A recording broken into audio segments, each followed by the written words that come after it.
모세는 지금 느보산에 있는 비스가에 올라가 있습니다.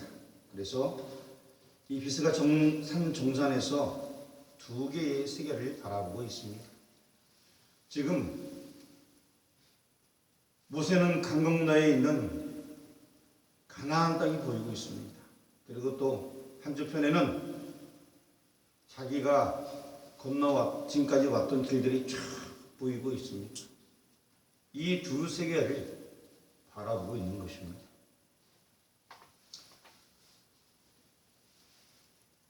자기가 걸어왔던 그 쪽을 바라볼 때에는 아마 과거가 생각나지 않았을까라는 생각이 듭니다. 애굽 땅에서 이스라엘 백성들이 노예 생활을 하게 되었습니다. 그때 하나님께서 모세를 준비하셨고, 모세는 어릴 때부터 앞으로 다음 세대를 이어갈 왕자로서 성장하게 되었고, 40에 이르러서는 하나님의 자녀답게 살기 위하여서 왕자의 직위를 벗어 던지고서 그 여러 가지 상황이 있지만 결국에 하나님이 이끄시는 말미암아 미디안 강야에서 머물게 되었습니다. 자신이 정치적 세력으로 얼마든지 왕이 될 수 있었지만 그렇지 아니하고, 또 자기 어머니 하세투스 공주가 얼마나 영향력 있는 사람입니까? 하지만 그 모든 것을 포기한 채 이제 미디안 강연에서 40년 동안 있으면서 목동을 기르고 목자의 심정을 가지게 됩니다. 그러면서 40년이 지날 때에 같이 떨기 나무의 불꽃 가운데서 말씀하시는 하나님의 음성을 듣고서 부름받아서 80세에 주의 사명 감당하기 위하여서 다시 이집트로 돌아가게 됩니다. 시대가 많이 흘렀고 40년이라는 세월 속에서 왕도 바뀐 그런 시대였습니다. 우리가 이집트의 왕자 같은 경우에 영화를 본 적이 있지만 거기 가면 형, 동생 뭐 이렇게 얘기 나오는데 사실 뭐 그렇게 가까운 그런 형국은 못 되었던 그런 내용들입니다. 가족들이 서로 어떤 구도가 있고, 그리고 또 왕위 쟁탈 싸움이 있는 그런 구도이기 때문에 친한 사람은 아니에요. 어쨌든 그렇게 애국왕 바로 앞에 나서서 결국 이스라엘 백성들을 10가지 재앙 가운데 결국 맨 마지막 장자 재앙을 통하여서 이끌어내게 되고, 그리고 또 홍해를 가르게 되고, 그리고 광야에서 시내산에서 하나님의 계명을 받게 됩니다. 그리고 먼 날이 못 되어서 가나안 땅 정탐을 하게 됩니다. 가나안 땅 한번 다 도착해서 정탐하게 되었을 때에 여러분 알다시피 10명의 부정적인 대답이 있었습니다. 그래서 그들이 40일 동안 정탐한 것을 1년으로 계산해서 40년 동안 광야에서 헤매게 됩니다. 그러고 할 때에 당시 20살 이상의 모든 사람은 다 죽게 되고 그 이하의 사람들만 살게 되는 것입니다. 광야 노중에서 40년 동안 왔다 갔다 하면서 죽게 됩니다. 결국에 20세 이하만 살게 되고 광야에 40년이 지나면서 다시 그 후세들이 광야 노중에서 탄생하게 됩니다. 그래서 모세가 지금 이 느보산에 올랐을 때에 모세는 120살이었지만 다른 사람들은 가장 나이 많은 사람이 60살이었습니다. 물론 여호수아와 갈렙을 제외하고. 그리고 가장 나이 많은 사람이 60살이고 60살부터 40살 그 사이는 기억나는 사람들은 자기네들이 이집트에 있던 기억도 나는 사람이 있었겠죠. 하지만 이제 그 밑에 어린 사람들은 그냥 광야 노중에서 출생하여서 광야에서 하나님의 음성을 듣고 이런 것만 보았던 것입니다. 그리고 이제 이 세대들이 결국 가나안 땅에 들어가는 그런 세대가 되게 되는 것입니다. 모세는 이 모든 교정 속에서 함께 있었고, 그리고 오늘 성경 말씀 보니까 기력이 쇠하지 아니하였다라고 말씀하고 있습니다. 하나님의 사명을 다 정말 80세부터 시작해서 힘있게 달려갔습니다.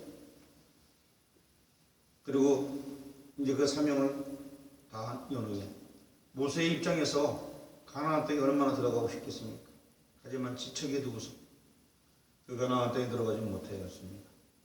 그리고 그 눈에 보이는 가나안 땅에 들어가지 못했을지라도 이 모세 같은 경우에는 하나님의 품 안에 안기게 된 것입니다. 굉장히 중요한 부분인데요. 그토록 사모하던 그 가나안 땅 보면서 감동이 겨웠을 겁니다.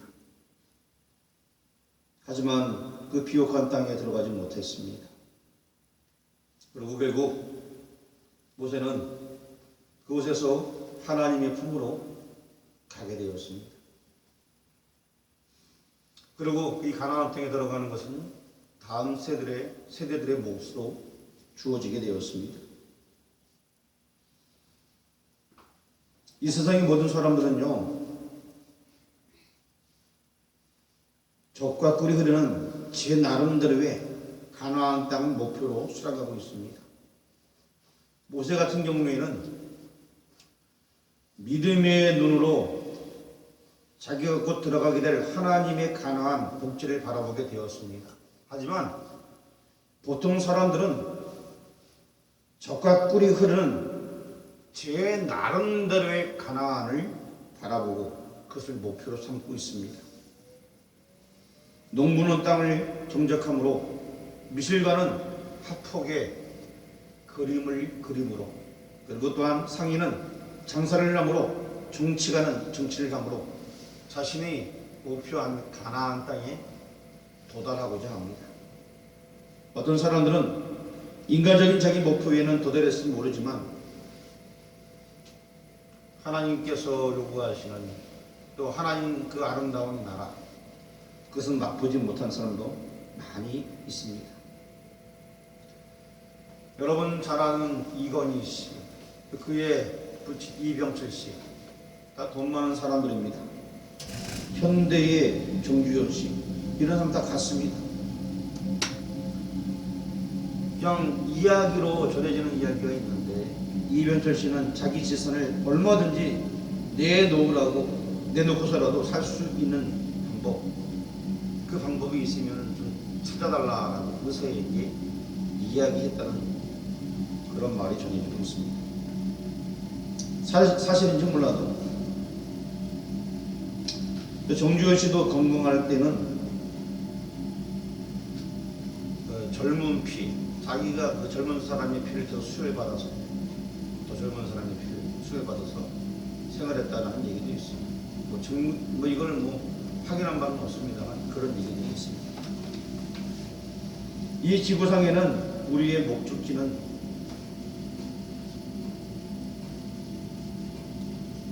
있는 것 같지만 결국 없는 거예요.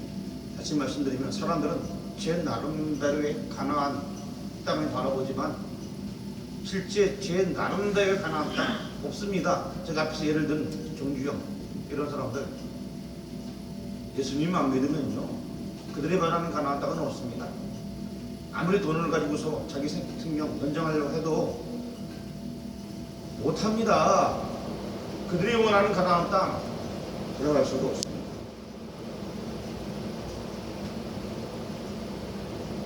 자기의 목표에는 어느 정도 도달했을지 모르겠지만 분명한 것은 우리가 돌아갈 본향은 하늘나라뿐이라는 것입니다. 모세도 힘있게 달려간 다음에 믿음으로 그 나라를 바라보고 가게 된 것입니다. 오늘처럼 한 해가 가고 한 해가 오면 나이테가 하나 더 그려지게 됩니다. 이런 방법 속에 어느덧 사람은 하나님 앞에 서게 되고 그 앞에서 심판을 받게 되어집니다. 그래서 사람은 하루하루 후회 없는 삶으로 살아야 되는 것입니다. 모세는 그의 일생을 살아갈 때에 방해자가 많았습니다. 원수가 많았습니다. 심지어 그들의 백성조차, 이스라엘 백성조차 모세를 원망한 적이 한두 번이 아니었습니다. 하지만 모든 판단을 의로운 재판장이신 하나님께 맡기고 절대 믿음의 삶, 평화의 삶, 사랑의 삶을 살았습니다. 하나님께서 그들의 민족을 멸하려 할 때도 제발 그러지 말라고 목숨나는 기도했습니다.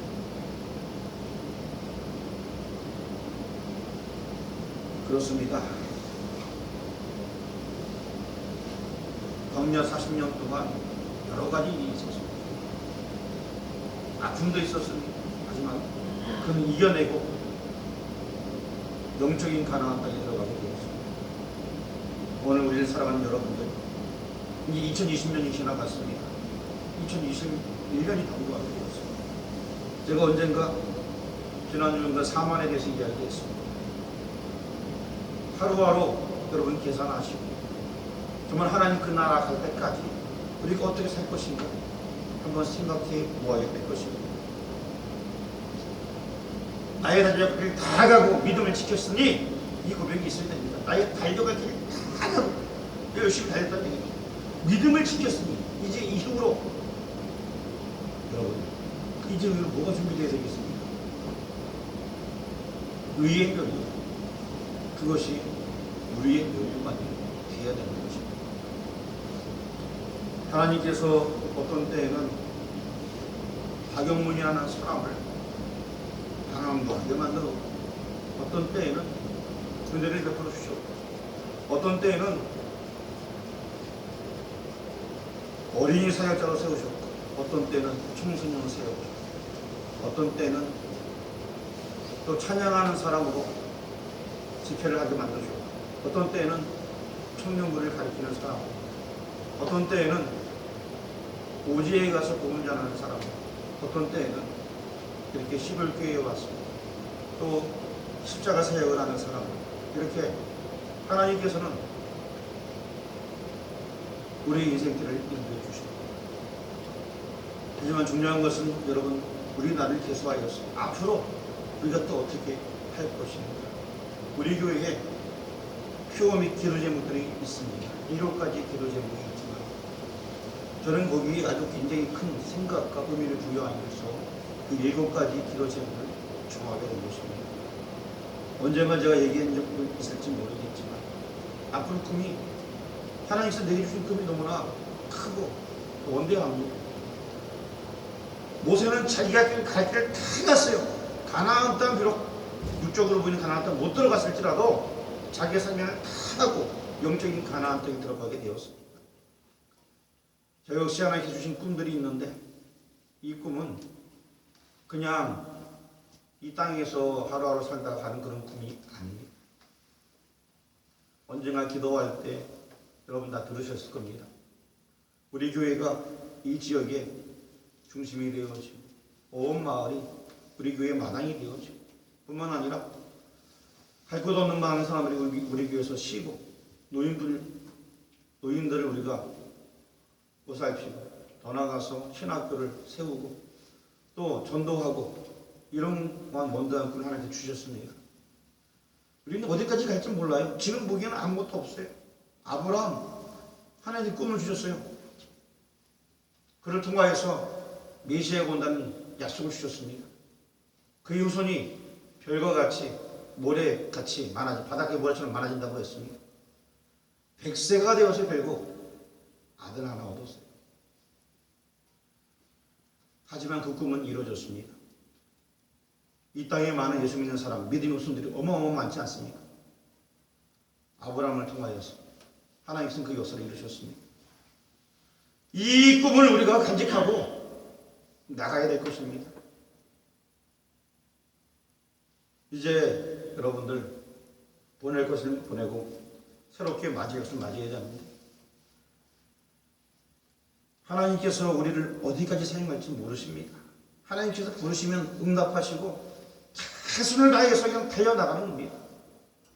그리고 이 땅에 있는 동안 그 은혜 가운데 쓰임받고 하나님이 이제 내가 최선을 다해 달렸습니다 하라고 마지막 때에 영적인 가나안 땅에 들어가면 되는 겁니다. 당장 내가 그곳에 성취하고 누리고 이것이 아니라 할지라도 상관없습니다. 우리는 하나의 도구로서 한 구간을 달려나가면 되는 것입니다. 원대한 꿈을 꾸고 있다 할지라도 하나님께서 아브라함에게 그러한 꿈을 주셨다 할지라도 아브라함은 자기가 본 것은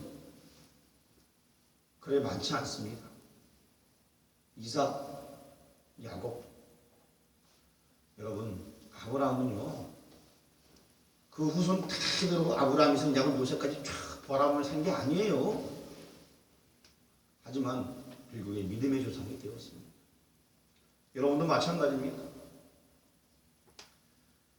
모세가 광야 40년 믿음의 전쟁을 치르며 승리했듯이 이제 여기 보면 우리 교우 여러분들, 우리 인생은 광야 같은 인생입니다. 믿음의 전쟁을 치르고 2021년이 주어져도 다시금 주님 오실 그날까지 우리는 마음 부여잡고 믿음의 전쟁을 치러야 할 것입니다. 그리고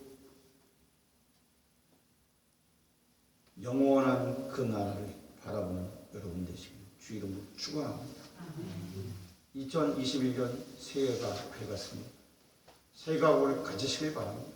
하나님 나를 사용하여 주옵소서. 모세가 달려갔던 그 길이 이제 나의 길이 되어졌어요. 최선을 다해서 달려가게 하옵소서.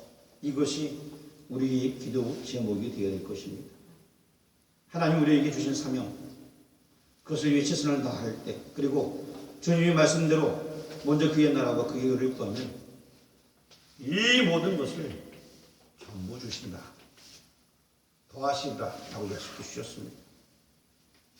전능하신 사랑의 하나님만 의지하며 믿음과 순종으로 살아감으로 말미암아서 육육간의 축복의 2021년 되기를 주 이름으로 축원합니다.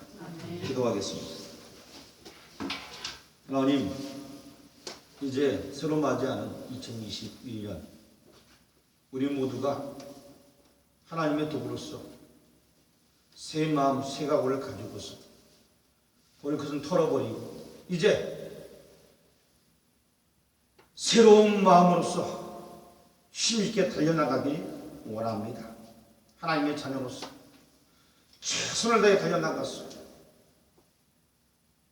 영적인 가나, 그 가나안을 보게 인도하여 주옵소서. 예수 그리스도의 이름으로 기도합니다.